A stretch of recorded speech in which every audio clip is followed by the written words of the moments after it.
a importância de conhecermos o tempo que estamos vivendo. A importância de conhecermos o tempo que estamos vivendo. Eu vou ler Romanos, capítulo 13, abra sua Bíblia, do versículo 11 ao 14. Romanos, capítulo 13, do versículo 11 ao versículo 14.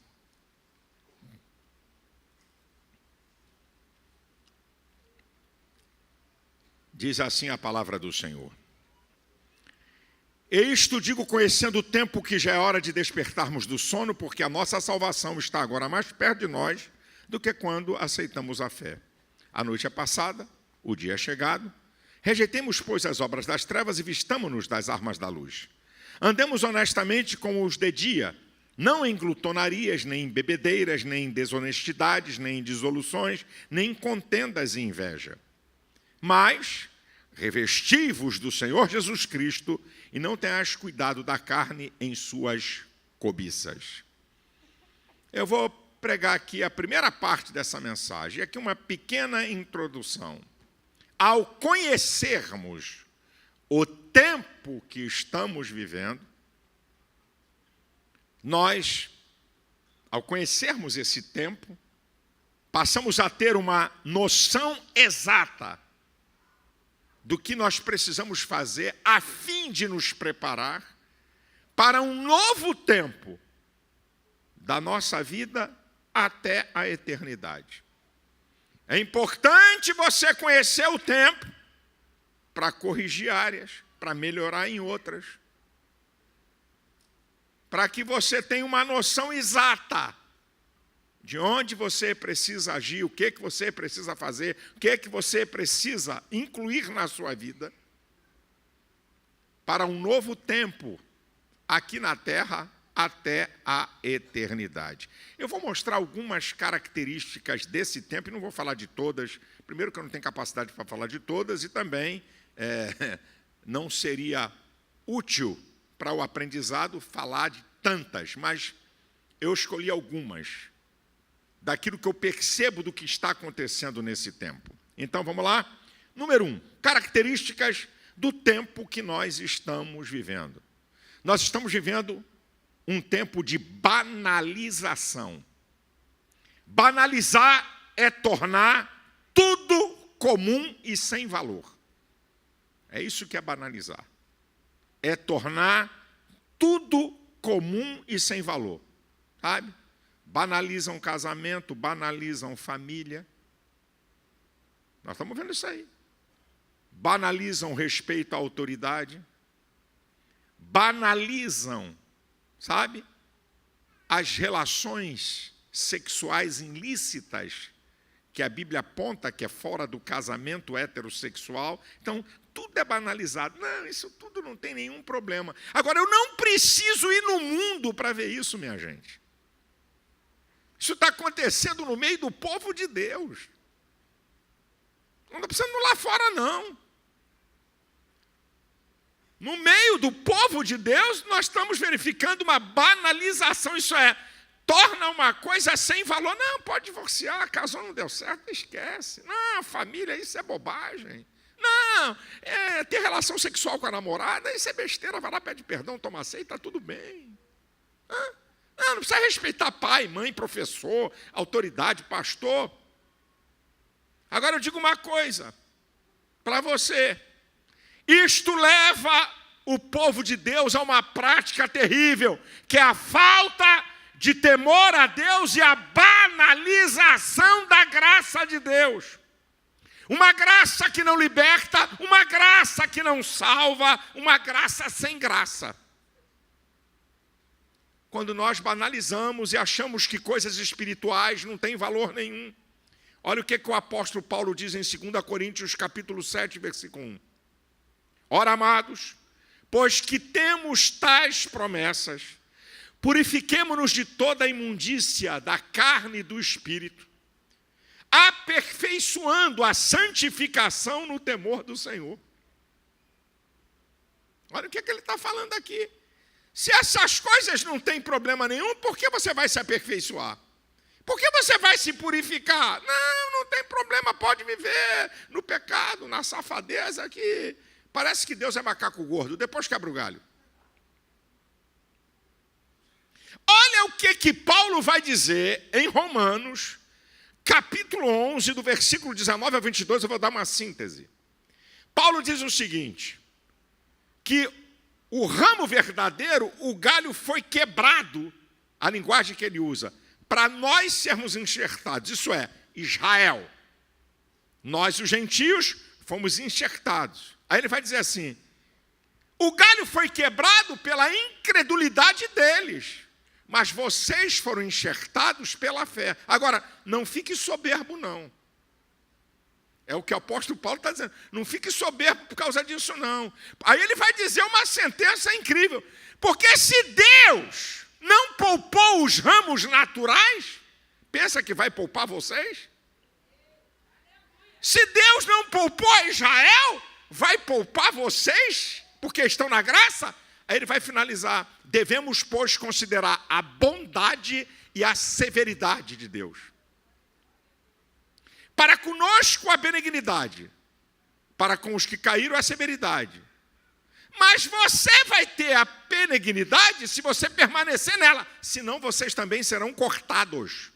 Que garantia você tem, então? O que você está garantido aí? Não, pode levar, não, que nada, nós estamos na graça, pode bagunçar, pode viver de qualquer jeito, que no final vai dar certo. Então, o que Paulo está dizendo em Romanos? Está fazendo uma analogia com Israel e a igreja. Assim como eles pereceram no deserto, assim como pereceram porque não acreditaram, é governo de juízes, é deserto, e vem reis, e vem profeta, assim como eles pereceram, pensa vocês o quê? Porque vocês estão na graça, vocês podem banalizá-la? Está aqui o texto, meu irmão.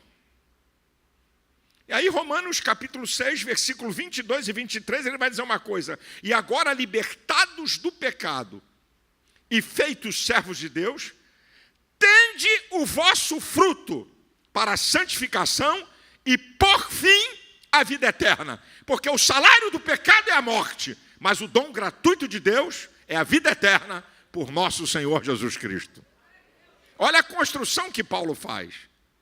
Ele diz, olha, vocês foram libertados do pecado, foram feitos servos de Deus, o vosso fruto para a santificação é por fim a vida eterna, não é por início não, é por fim, é resultado de você se afastar do pecado, de você ser liberto do pecado, o resultado é a vida eterna. E aí ele termina dizendo, o salário do pecado é a morte, mas o dom gratuito de Deus é a vida eterna por nosso Senhor Jesus Cristo. Onde é que está na Bíblia que na graça de Deus você tem licença para viver em pecado? Segundo lugar, que tempo é esse que nós estamos vivendo? Bem, eu tenho observado que nós estamos vivendo um tempo de apostasia e heresias. 1 Timóteo capítulo 4, versículo 1 vai dizer, o Espírito expressamente diz que nos últimos tempos muitos apostatarão da fé, dando ouvidos a espíritos enganadores e doutrinas de demônio. A heresia é irmã gêmea da apostasia. Apostasia é negar a fé. Heresia é deturpar a fé. O texto vai dizer que isso acontece por espíritos enganadores. Isso é, similidade com as coisas de Deus. Tem até igreja, tem até culto, tem até louvor, tem até pregação, mas nega o fundamento da palavra. É isso aí, espíritos enganados. Parece que é, mas não é. E a apostasia, ela vem também por uma outra questão que ele fala de doutrinas de demônios. Chama-se deturpação teológica. Doutrinas de demônios. Está falando de teologia deturpada. Então você fique atento. Fique atento, porque essa teologia deturpada, olha onde é que eles vão tocar. Negam a divindade de Cristo. A primeira coisa que eles fazem é tirar de Cristo a divindade e colocar Cristo no patamar dos outros. 1 João 5,18 diz: sabemos que o Filho de Deus é vindo e nos deu entendimento para conhecermos o que é verdadeiro. E no que é verdadeiro estamos, isto é, em Jesus Cristo, o seu Filho. Esse é o verdadeiro Deus e a vida eterna. E quando Jesus declara em Mateus 28,18, é-me dado todo o poder nos céus e na terra, está falando de onipotência. Onipotência é atributo exclusivo da divindade. Jesus é Deus. Não é irmão mais velho da humanidade, não é profeta maior, ele é Deus. A deturpação teológica também tira de Jesus como único mediador. E ele mesmo declarou em João 14,6, eu sou o caminho, a verdade e a vida, ninguém vem ao Pai a não ser por mim. A deturpação teológica também diz que o homem por si só pode se salvar. Por si só pode se purificar. E a Bíblia diz que todos pecaram, Romanos 3,23, e destituídos estão da glória de Deus, mas foram reconstituídos pela sua graça e pela redenção que há em Cristo Jesus. Pecador não salva pecador, pecador não purifica pecador, só Cristo, o perfeito, o sem pecado, pagou o preço para que eu e você tivéssemos hoje aqui direito a perdão e a vida eterna, pela graça de Jesus. Também eles negam a inspiração da palavra, e até no nosso meio. Não, a Bíblia contém a palavra de Deus, mas a Bíblia não é a palavra de Deus toda. Eu já vi uns gaiatos aí no nosso meio. Então tira da Bíblia 2 Timóteo 3,16. Toda! O que eu acabei de falar? Toda. Repete mais uma vez.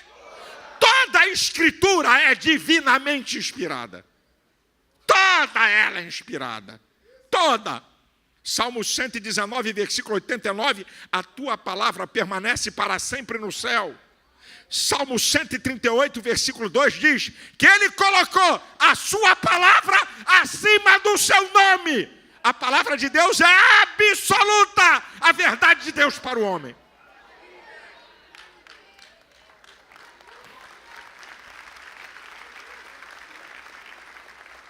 Cuidado, meu irmão.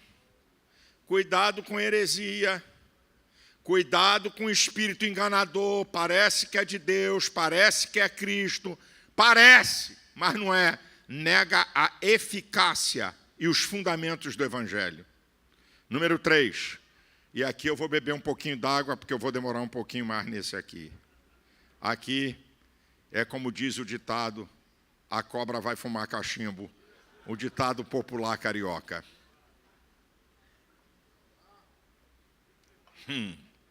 Número 3. O que está acontecendo nesse tempo? Inversão de valores.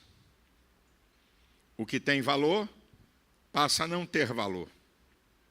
E o que não tem valor passa a ter valor. Então presta atenção. Nessa questão de inversão de valores, eu vou colocar duas coisas juntas. Talento vale mais do que caráter. E dons vale mais do que frutos. É forte? Não viu nada ainda. Talento vale mais do que caráter. Fala bem, prega bem, canta e arrebenta. Quando canta, o céu desce. Quando prega, é um estouro fantástico. Dirige um culto como ninguém. E o caráter? Nenhum. Caráter é um conjunto de atributos morais, intelectuais e espirituais que nos definem como pessoas e determinam nossas escolhas, nossas decisões e atitudes. Isso é caráter. Tem muita gente pregando, muita gente cantando, mas não tem caráter. Compra e não paga, dá golpe nos outros, trata mal a mulher, não cuida de filho. Mas tem talento, tem talento pra caramba, mas não tem caráter. Vive uma vida de adultério e está cantando em tudo que é lugar. Está pregando em tudo que é lugar.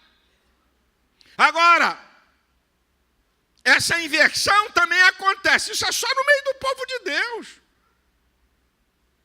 Dons vale mais do que fruto. A casa vai cair. Isso no mundo pentecostal, então, é um negócio fantástico. Então você tem que aprender, primeiro, os dons são de Deus para o homem. Tiago 1,17. Toda boa dádiva e dom perfeito vem de Deus, descendo do Pai das luzes, onde não há sombra de variação. Dons é de Deus para o homem, fruto do homem para Deus. João 15,8. E nisto o Pai é glorificado, que deis, quem tem que dar fruto sou eu, que deis muitos frutos, e assim sereis meus discípulos. Não diz que você tenha muitos dons para ser discípulo, diz que você produz fruto para ser discípulo. E no mesmo capítulo, versículo 16, não foi vós que escolhestes a mim, mas eu escolhi a vós, e vos nomeei para que vades e deis fruto, a fim de que o vosso fruto permaneça, e tudo quanto pedide ao Pai, Ele vô-lo concede. O que é fruto? É tudo aquilo que eu faço que engrandece a Deus.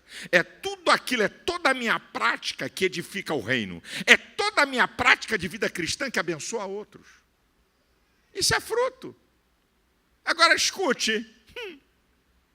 Quem te falou que a manifestação do poder de Deus é a aprovação de conduta? Quem te falou?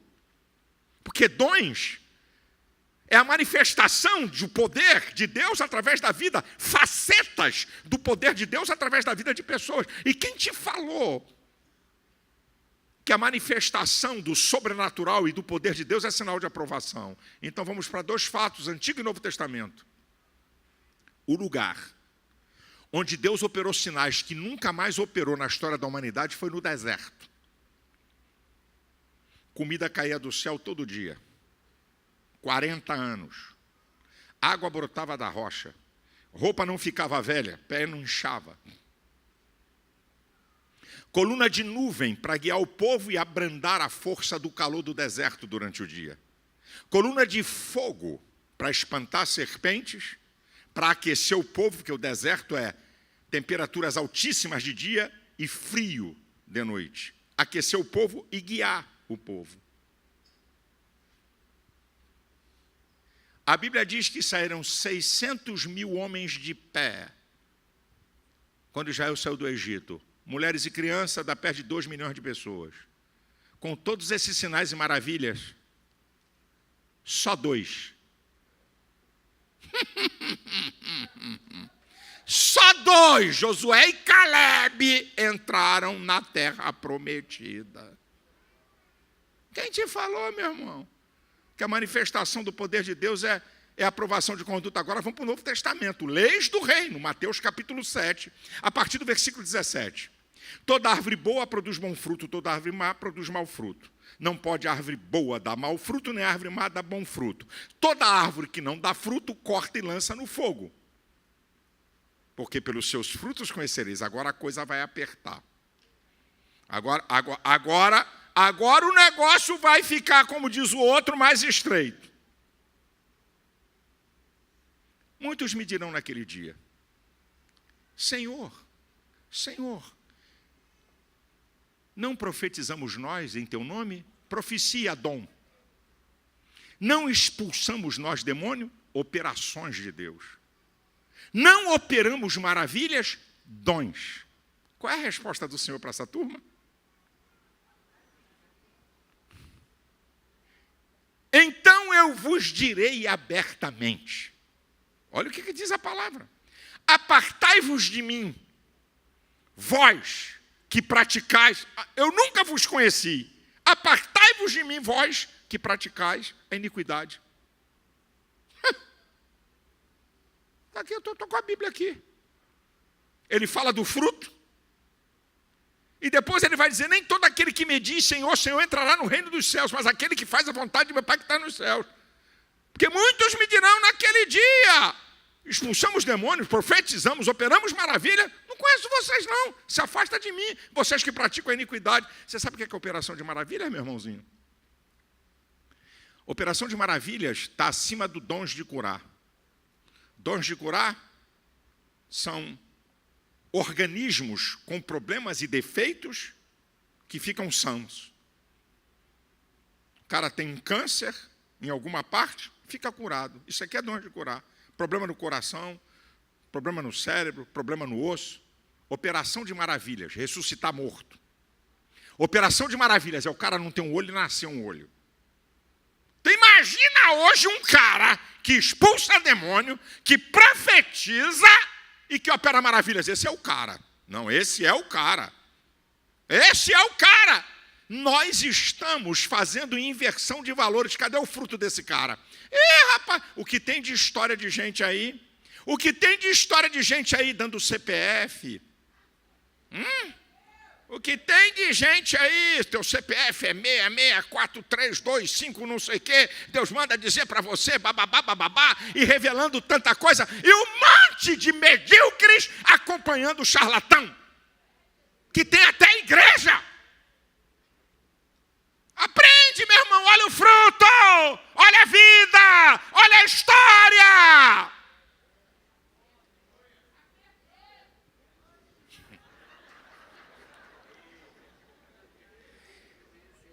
Eu não aperto ninguém. Eu estou mostrando aqui a palavra. Inversão de valores, segura essa. Segundo, relacionamento com ímpios vale mais do que relacionamento com irmãos. Tem gente que entra na igreja muda e sai calado, não fala com ninguém, não conversa com ninguém, não cria uma amizade, não tem relacionamento nenhum. Viaja com ímpio, vai à festa de ímpio. Só vive com ímpio para cima e para baixo. Mas com crente não. Com crente não. Não tem relacionamento. E aí, se melhora de vida, atenção emergentes da ADVEC. Atenção emergentes da ADVEC. Melhorou de vida, cresceu, isola os filhos. Os amigos dos filhos é um pessoal de uma classe mais alta. Tá? Aí os filhos não participam da escola dominical, não vêm para os encontros de adolescentes, não vêm para encontros de jovem, não vai para retiro, porque meu filho é de um outro nível. Um outro nível, isso mesmo. Depois tu vai chorar. Faça com que teus filhos tenham um relacionamento só com ímpio, que amanhã você vai chorar. Não, é porque meu filho, o que ele quer eu faço. Isso, olha, vou te dar um conselho. É melhor você fazer esse moleque chorar agora do que você passar o resto da vida chorando quando ele crescer. Quem são seus amigos? Com quem você anda? Quais são seus relacionamentos? Agora, olha, gente. Rapaz, o apóstolo Paulo fala uns negócios extraordinários. A Bíblia é incrível. A Bíblia é incrível. 1 Coríntios capítulo 5, do versículo 9 ao 11, em síntese. O apóstolo Paulo vai dizer assim, olha, eu não estou dizendo que você não deve se relacionar por convivência com os devassos desse mundo, com os roubadores, com os beberrões. Mas agora vos digo, não vos associeis com aquele dizendo se irmão for beberrão, roubador. Com esse nem ainda comais. Porque se você não quer conviver com as pessoas desse mundo, você tem que sair do mundo. É o que Paulo está dizendo. Porque imagina, você vai comprar pão. Eu quero falar com o dono da padaria. O senhor é casado? O senhor é membro de alguma igreja? Meu irmão, você não vai viver. É isso que pode. Você não vai ver. Agora, olha o que ele está dizendo. A coisa é muito incrível. Você, se não quiser se associar com as pessoas desse mundo, você não vai viver. Aí ele vai dizer, agora, não vos associeis com aquele que dizendo, se irmão for devasso, roubador, beberrão, com esse nem ainda comais. Ele não proíbe você se relacionar com as pessoas, mas diz para você não se relacionar com esses que dizem que são irmãos e têm vida iníqua. Eu vou contar uma experiência aqui de alguns anos atrás, eu ainda não era nem pastor da DEVEC. Tinha aqui na nossa igreja um cara, esses caras que onde chega, todo mundo vai para perto. Cara alegre, cara bom de papo, brincalhão, sempre contador de história, um cara bacana aqui, no nosso meio. Um cara bacana, um cara legal, bom de papo, onde chegava tu ria, onde ele chegava você ia rir. Onde ele chegava tinha sempre 3, 4, 5 para chegar perto. Só que esse santo irmão abandonou a mulher, com filhas, negou pensão, negou cuidado, foi atrás de uma filha do diabo, destruiu o casamento, destruiu tudo. A mulher passou perrengue por causa disso. Aí, um irmão casou uma filha. E esse cara era amigo aqui da turma, foi membro aqui há anos. E convidou ele para ir no casamento. E aí, daqui a pouco, ele estava numa roda do pessoal aqui da DEVEC, porque ele era um cara muito bacana para falar, muito legal para conversar. Aí tinha uma roda em volta, rindo, e eu estou olhando aquela cena. Eu não era pastor daqui ainda, não. Eu estou dizendo, esse vagabundo abandonou a mulher. Esse pilantra está fazendo essa irmã passar necessidade e aqui é todo mundo em volta rindo. Eu vou acabar com a festa. Tinha uns 8 ou 10 em volta. Ria daqui, não sei o quê. Aí, quando eu cheguei, pastorzão, pastorzão. Aí eu falei, agora te prepara para a burdoada que vai doer e vou acertar você e de sobra o resto aqui. Seja homem, ô cara. Porque você não é homem, você é moleque. Não querer ser crente é um problema seu. Agora, homem, cuida da sua família. O que tu está fazendo com a tua mulher, com as tuas filhas? Acabou a festa. Acabou o riso. Com licença, vou pegar um docinho, vou pegar um guaraná. Só ficou eu e ele. Sumiu todo mundo. Eu larguei, ele abaixou a cabeça. Larguei-lhe o aço. Que comunhão é essa? Que amizade é essa? Com gente que nega a fé? Na maior cara de pau dentro do nosso meio, eu vou ficar com a Bíblia. A Bíblia, para mim, tem valor. É meu guia de regra e fé.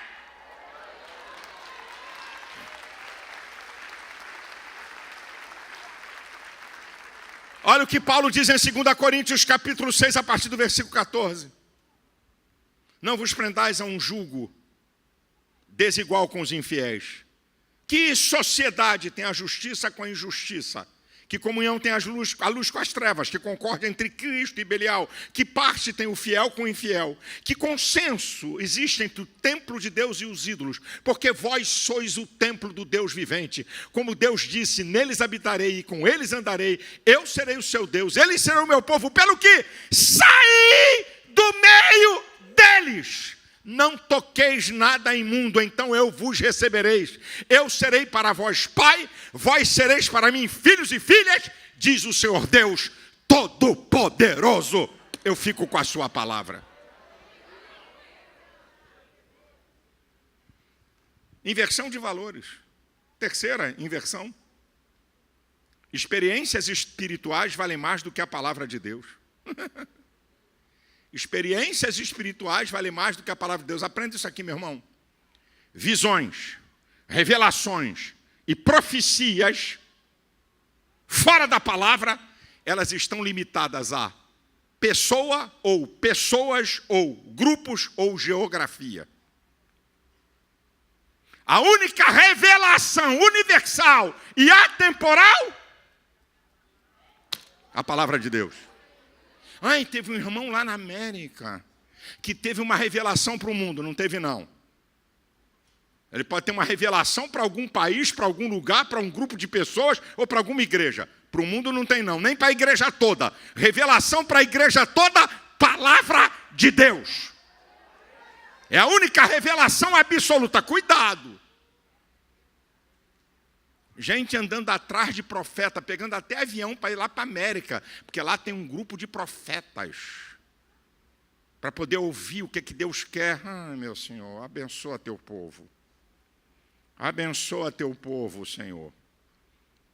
abençoa teu povo. Nós estamos enganados, gente. Revelações, sonhos, visões, profecias de pessoas, obedece a esse critério. Vou repetir. É para pessoas, grupo e uma geografia e um tempo. A única revelação universal e absoluta, a palavra de Deus. E todas essas revelações, visões, sonhos e profecias estão no limite da palavra. Não pode ultrapassar a palavra. Teve um irmão que teve uma visão que Jesus não passa de 10 anos. Mentira. Teve um irmão ali que teve uma revelação. O Senhor falou para ele: afina a sua viola, que no máximo em 20 anos eu venho buscar a igreja. Não pode falar isso. Não pode falar isso. Porque essa revelação não é dada a ninguém. Daquele dia e hora ninguém sabe. E tem uma outra coisa, meu irmão. Não começa a ficar querendo dar tempo das coisas de Deus, que você vai se enrolar. Eu vou só te mostrar a visão do tempo para Deus, do tempo para o homem. Você quer ver? Para você entender? Hebreus 1:1. Havendo Deus antigamente falado aos pais pelos profetas, nos falou nesses últimos dias pelo Filho. Para Deus, sabe quando é que começou os últimos dias? Tem mais de 2000 anos, quando Jesus apareceu na terra. Quer dormir com esse barulho? Para Deus, os últimos dias vem com o aparecimento de Cristo. Começa a contar últimos dias para Deus com o aparecimento de Cristo na terra. Não confunda Cronos, tempo do homem, com Kairos, tempo de Deus. Então, cuidado com definições. O que a Bíblia dá é sinais da sua vinda. Mas nem dia nem hora ninguém sabe. E cuidado, não permita que revelações, que sonhos, que profecias, que experiências espirituais valem mais do que a palavra de Deus. Não! Agora o negócio esquenta mais um pouquinho. Quarta inversão de valores. Outros lugares valem mais do que a casa de Deus e a igreja. Irmãos, escute o que eu vou dizer e aguça seu ouvido. Nós estamos vendo um verdadeiro bombardeio à casa de Deus e à igreja que cultua na casa de Deus. Aqui é o templo. A gente chama de igreja, isso aqui é o templo. Igreja é o corpo vivo de Cristo. O corpo místico de Cristo, que sou eu e você. Isso aqui é o templo, onde está a igreja. Então, é um efeito cascata. Menosprezam o templo, menosprezam a igreja e depois menosprezam a autoridade que está sobre a igreja, que é o pastor. É o que nós estamos assistindo. Vamos ver se Jesus menosprezou o templo. Vamos ver. Mateus 21:13 diz: a minha casa será chamada casa de oração. Ele não disse assim: olha, agora nesse tempo, agora por esse tempo, antes de eu ir para o céu, esse lugar é minha casa, depois não vai ser mais. Não. Depois Jesus, em João 18:20, vai dizer: eu sempre preguei no templo e na sinagoga. Se o templo não tivesse importância, por que Jesus pregou nele? Mas a coisa vai melhorar, porque vem com aquela conversa. Não, o templo hoje somos nós, o Espírito Santo. Nós aqui somos o templo aí não tem valor. É mesmo?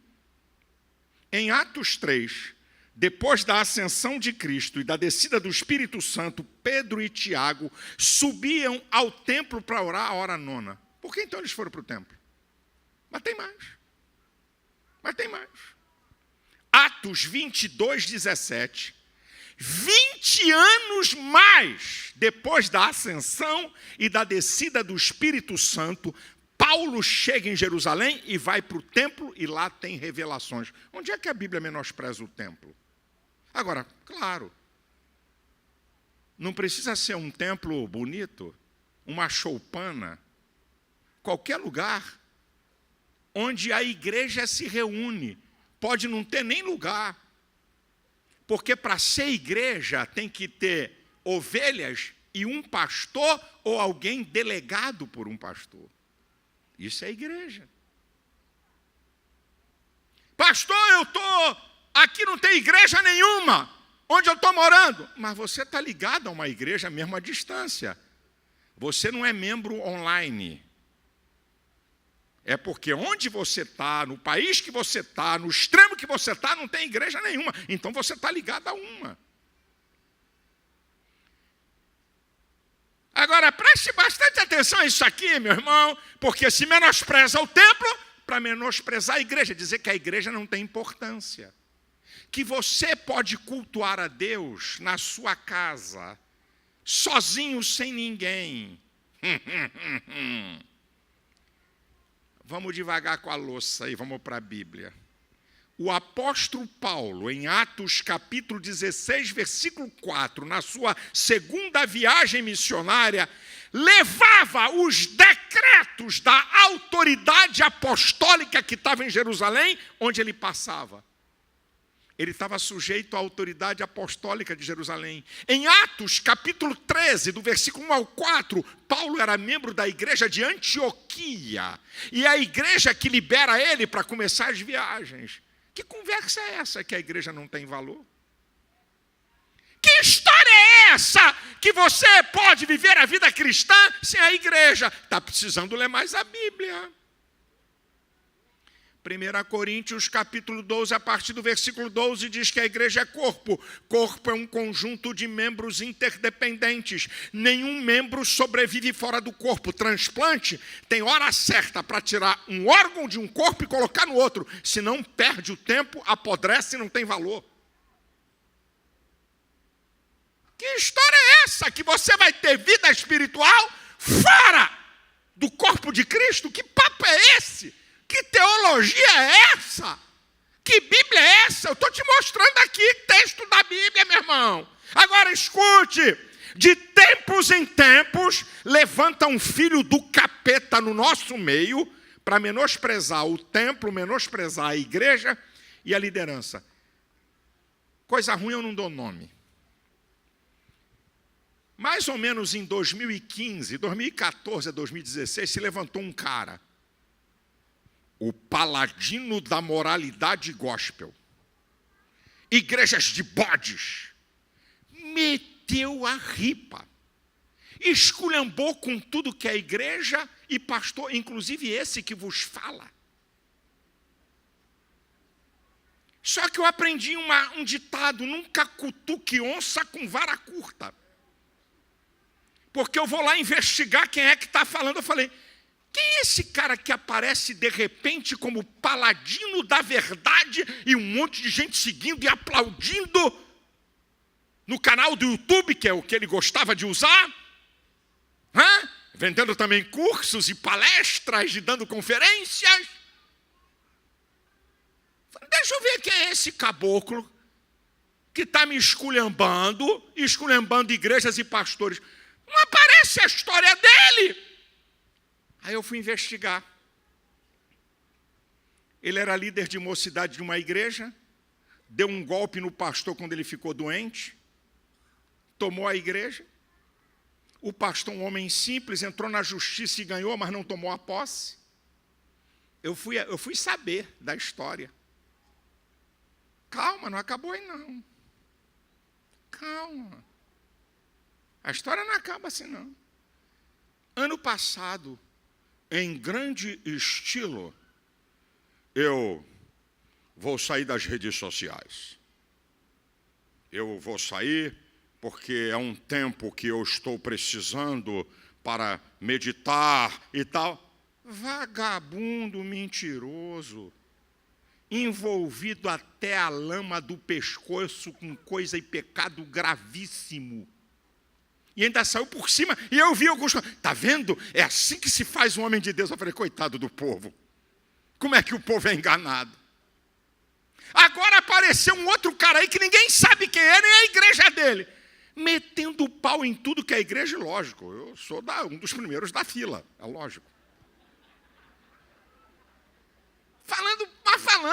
Falando da atitude, falando da ADVEC, falando de igreja batista. Não, isso não é igreja verdadeira. Ah, está vendendo um livro. Está vendendo o curso. Quem é esse cara? Então aprenda, meu irmão, pelo amor do Senhor Jesus.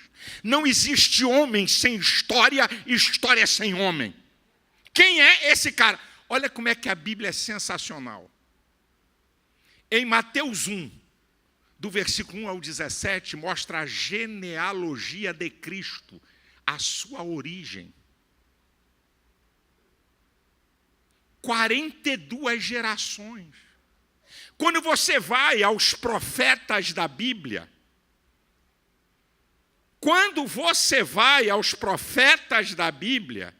isso é incrível. Como é que mostra a origem? Não tem paraquedista. Não tem paraquedista. Isaías, capítulo 1, versículo 1. Quem é Isaías? Filho de Amós. Jeremias, capítulo 1, versículo 1. Quem é Jeremias? Filho de Uquias, dos sacerdotes de Anadote, da tribo de Benjamim.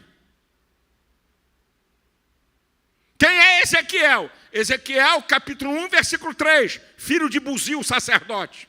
Quem é Daniel? Daniel, capítulo 1, versículo 3. Ele é da linhagem real e dos nobres. Quem é Oséias? Filho de Buri, Oséias 1:1. Quem é Paulo? Romanos 11:1. Eu sou israelita, descendente de Abraão, da tribo de Benjamim. Origem, história. Você tem que saber a origem, tem que saber a história. Quem é? Agora escute isso, que o assunto vai continuar. O item 4 é a continuação. Que tempo é esse? Tempo de difamação e calúnia. Nós estamos vendo isso. Não estou falando de ímpio, não. Estou falando de gente dentro da igreja. Tempo de difamação e calúnia. Essa gente difama a igreja, difama pastores, evangelistas, cantores, pregadores. E se estivessem no tempo de Jesus, eu sei de que lado eles estariam. Essa gente hoje que difama a igreja, difama pastor, difama cantor, difama evangelista, difama quem tem algum nome no meio da igreja, eu sei onde eles estariam. Naquele mesmo grupo que chamou Jesus de comilão, beberrão, amigo de publicanos e pecadores. Mateus 11:19. Eles estariam naquele mesmo grupo de Mateus 12, do 24 ao 26, que disse que Jesus tinha demônio e expulsava demônio pelo príncipe dos demônios. Eles estariam nesse grupo.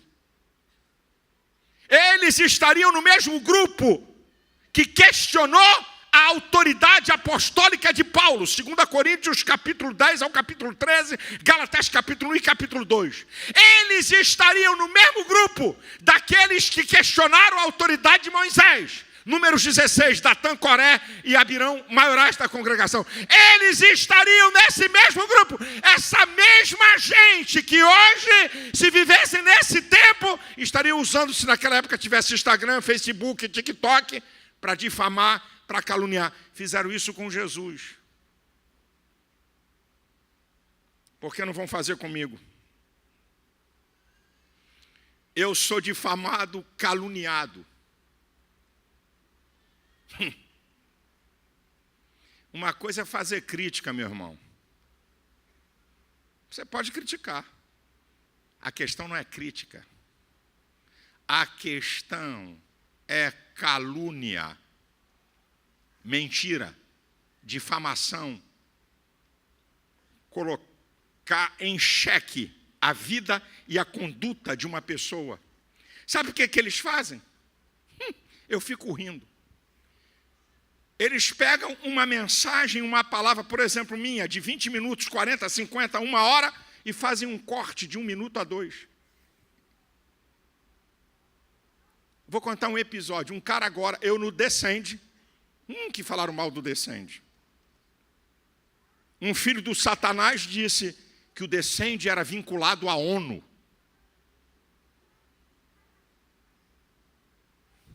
ONU, Organização das Nações Unidas. Um evento feito em 5 estádios, com mais de 250 mil pessoas, oração, adoração, palavra, arrependimento, e os caras metendo o pau. Aí sabe o que um cara fez? Olha como é que é feito o corte. Lá, em Recife, eu disse assim: eu quero trazer uma palavra para instruir os nossos jovens, para encarar esses professores esquerdopatas que combatem a nossa fé.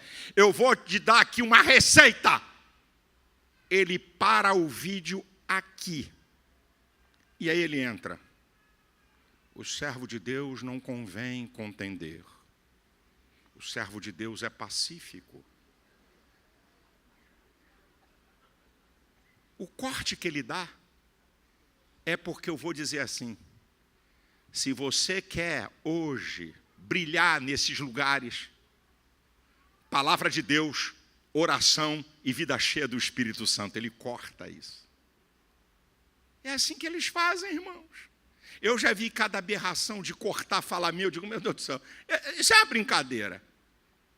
E dá a entonação, e é tão incrível, as pessoas são tão manipuladas, que eles preferem ouvir a palavra do cara do que a pessoa que está falando. E você já viu que a maioria desses precisam de gente que tem nome, ou gente que tem história, fazer corte para poder aparecer, porque só eles falando ninguém dá atenção. E aí tem uns caras que ficam assim, bota uma fala minha. Não. E eu estou falando. Não diz nada. O cara não diz nada. Aí depois diz uma frase. Está errado. Ué? O cara não tem conceito. É só para deturpar os outros. É só para denegrir gente. Cuidado, meu irmão. Nós estamos vivendo essa época. Agora escute. O apóstolo Paulo introduz uma coisa interessante em Gálatas 2, 4 e 5 e 2 Coríntios 11, 26. Falsos irmãos que se intrometeram para me pôr em servidão, e eu não abri mão da minha liberdade nem por um momento, diz Paulo. E depois ele vai dizer que ele corre perigo dos falsos irmãos. Falsos irmãos faz o cara correr perigo. Quem diz isso é Paulo. Agora escute, gente. Toda essa gente que combateu Cristo, que combateu Paulo, que combateu Moisés, sabe qual é o motivo? Mateus 27, 18. Inveja de Cristo. Atos 17, 5. Inveja de Paulo. Salmos 106, versículo 16. Inveja de Moisés e Arão. Uma cambada de invejoso que pensa que vai ser alguma coisa falando mal dos outros na internet. Quer ser alguma coisa? Vai levar tempo e sacrifício. Ninguém vai construir história atacando ninguém. Por isso que eu tomo muito cuidado. Quando eu venho para falar, porque eu sou uma voz profética, eu analiso tudo. É aqui, ó, isso aqui, ó, pá! Não me precipito com redes sociais. Essa gente está atrás de engajamento e de seguidor. Eles não estão atrás da verdade. Eles querem engajamento e seguidores. E fazem isso nas custas de quem tem história, ou até quem tem história e possa ter cometido algum erro. Se julga toda a história de uma pessoa, muitas vezes por um erro. Imagina se Deus julgasse essa gente pelo que eles fazem. Imagine, a Bíblia diz, irmãos, cuidado, preste atenção.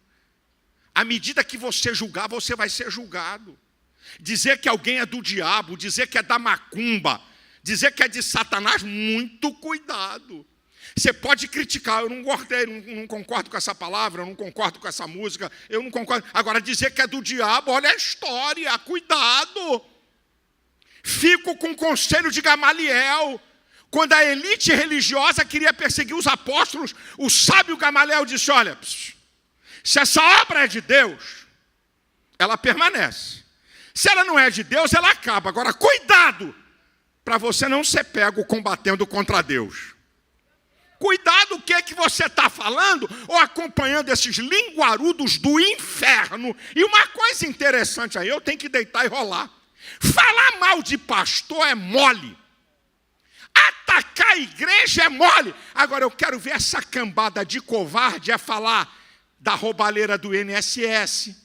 Eu quero ver essa cambada falar de ministros envolvidos em Banco Master, falar de Alexandre de Moraes, falar de Dias Toffoli, atacar esse governo corrupto. Eu quero ver essa gente falar. São uma cambada, pode cortar, viu? Faz o corte da minha palavra, faz o corte. Eu quero ver essa cambada de frouxo e covarde atacar a corrupção, tudo calado.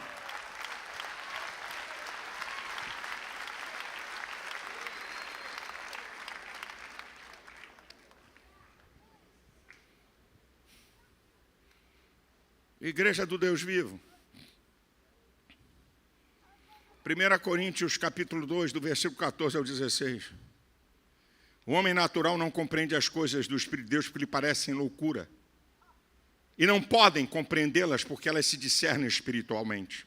Mas o espiritual discerne bem tudo e de ninguém é discernido. Quem compreendeu a mente do Senhor para que possa instruí-lo? Mas nós temos a mente de Cristo, isso é o Espírito Santo. Então você tem uma capacidade de discernir que ninguém tem. Discerna. Não seja massa de manobra dessa cambada, que você não sabe a origem, não sabe quem é a igreja que eles pertencem, quem é o pastor deles, de onde eles vieram, como é que apareceram. Falar mal dos outros é fácil.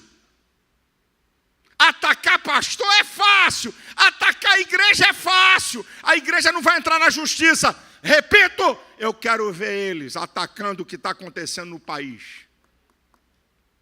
Eu sei o preço que eu pago.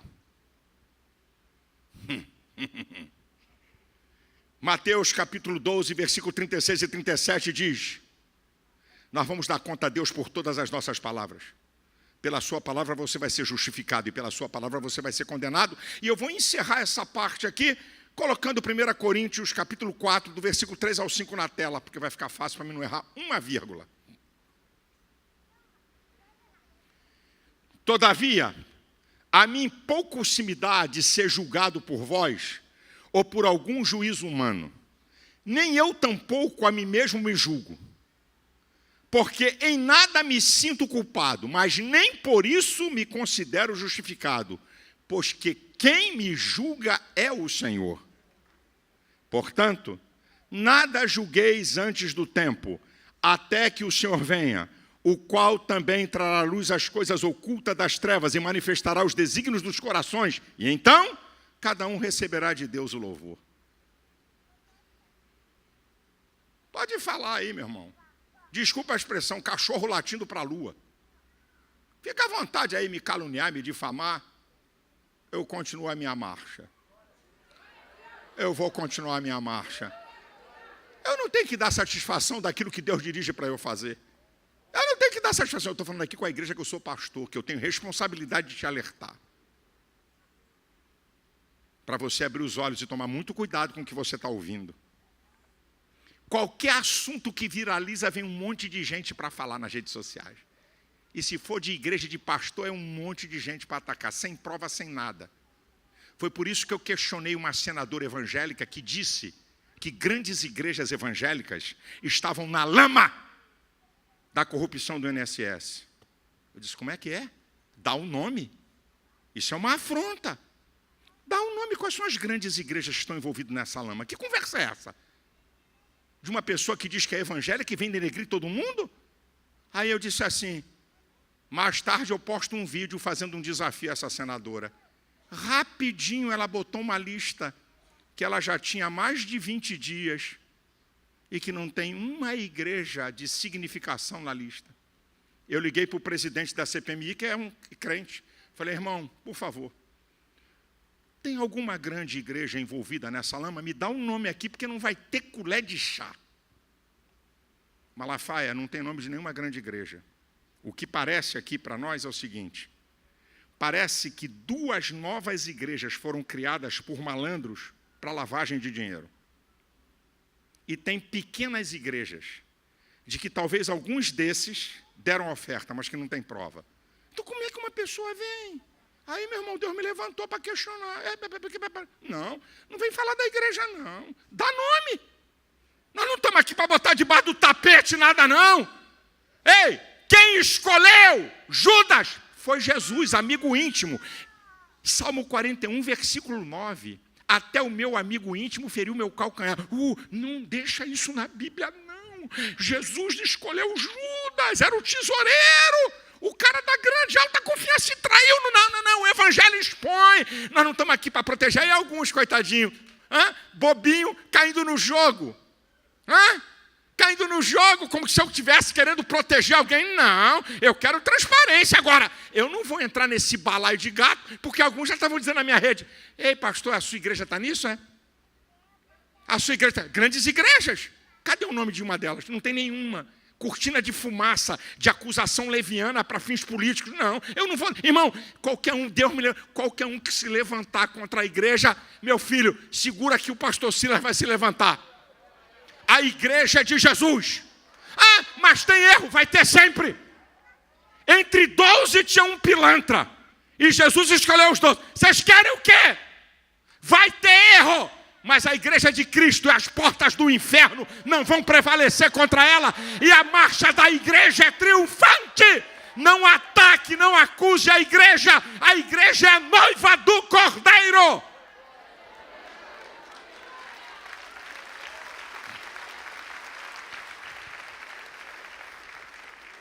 Eu termino a minha palavra.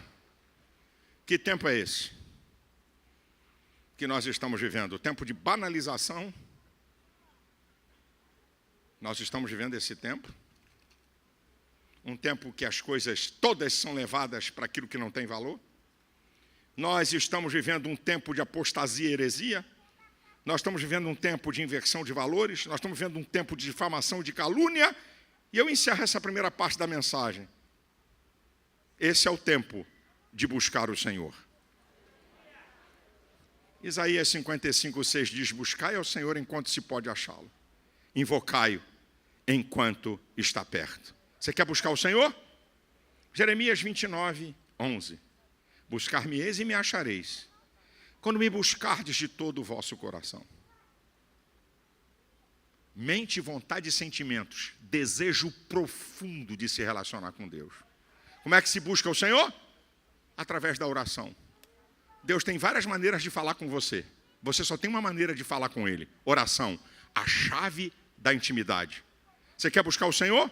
Palavra de Deus. É a palavra de Deus que revela a Deus. É a palavra de Deus que torna Deus conhecido para nós. Você quer buscar o Senhor? Medite na palavra. Sabe qual vai ser o resultado? Eu vou te dizer aqui. É que você vai encontrá-lo. Buscar-me-eis e me achareis, quando me buscardes de todo o vosso coração. Você vai encontrar um Deus poderoso que quer se manifestar e se revelar a você. Sabe o que vai acontecer como resultado de você buscar Deus? Um relacionamento mais profundo com Ele. Um relacionamento diferenciado. Respostas extraordinárias, revelações extraordinárias, ações extraordinárias de Deus para com você. Sabe o que vai acontecer quando você busca o Senhor? Maturidade espiritual. Hebreus 5,14 diz que os alimentos sólidos são para os maduros, os quais, em razão do costume, têm os seus sentidos exercitados tanto para discernir o que é bom, o que é bem e o que é errado. Só quem busca o Senhor atinge maturidade espiritual para discernir. Isso aqui é do homem, isso aqui é de Deus, isso aqui é do diabo. Sabe qual é o resultado de quem busca o Senhor? Você tem força, poder e equilíbrio emocional em tempos de luta, adversidades e provações. Só quem busca o Senhor, meu irmão.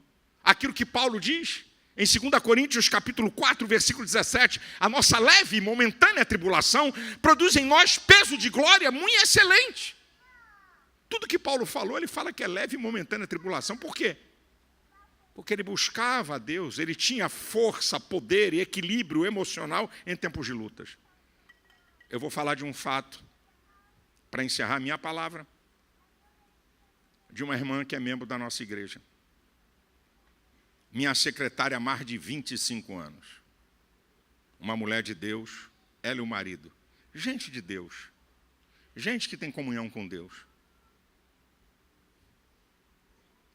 Alguns anos atrás, a família do esposo dela é de Aracaju.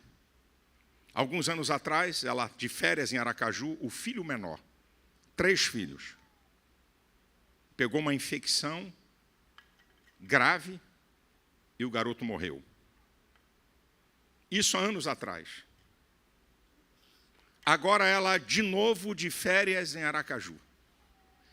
No mesmo dia que esse filho caçula morreu, nessa semana, o filho mais velho, de 22 anos, militar da Marinha, morre atropelado em Manaus.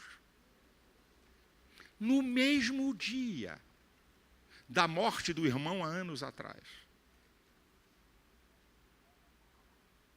Eu, como tinha que pregar aqui, o enterro foi ontem, mandei a Elisete com algumas pessoas lá da editora para me representar. O pastor Alexandre foi acompanhado, aí minha esposa falou: Silas, que equilíbrio emocional e espiritual dessa menina e do marido. Que palavra linda eles deram no enterro de um filho. Você sabe o que é você enterrar 2 filhos? Você já parou para pensar? Está reclamando da vida de alguma coisa? Eu achei tão interessante. Ela cuida de tudo para mim. É pagamento, é passagem de avião, tudo ela controla. Porque eu sempre pedi a Deus que eu nunca gostei de controlar essas coisas. E para controlar, tem todas as minhas senhas de banco, transfere dinheiro para aqui, para ali. Uma pessoa de altíssima confiança. Na sexta-feira, no meio desse caos, com a morte do garoto, ela me manda uma mensagem sexta-feira de manhã: pastor, tem que completar um pagamento hoje. Eu falei: não acredito. Eu não acredito no que eu estou lendo aqui no Zap. A menina vivendo um luto e preocupada com o trabalho. Aí eu mandei uma mensagem para ela. Falei com ela no telefone. Eu falei: Cristiane, eu não tenho respostas. Eu só tenho uma resposta da Bíblia. Todas as coisas contribuem para o bem daqueles que amam a Deus e que são chamados por seus decretos. A Bíblia não diz que todas as coisas boas, todas as coisas, até as ruins, até aquilo que nos choca, até aquilo que a gente não entende. E lá no enterro do filho dela, familiares que estavam afastados e em briga se reconciliaram. Sabe o que é isso, gente? Não teve escândalo, não teve gritaria. Não entendo, meu Deus! Não teve gritaria, não teve nada. Sabe o que é isso? É gente que tem intimidade com Deus.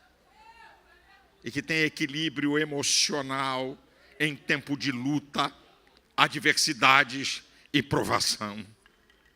Esse é o tempo de buscar ao Senhor. Povo da DEVEC, vamos buscar ao Senhor. Ele quer se revelar a você com coisas extraordinárias. Eu declaro profeticamente para você e para essa igreja: Deus quer revelar a você coisas que você não sabe até hoje. Deus quer revelar a você coisas que você não entende. Deus quer levar você para um outro patamar. Busque ao Senhor. Esse é o tempo de buscar ao Senhor, porque vamos encontrar um Deus cheio de glória, cheio de poder, cheio de bondade e supremo no seu querer. Deus vos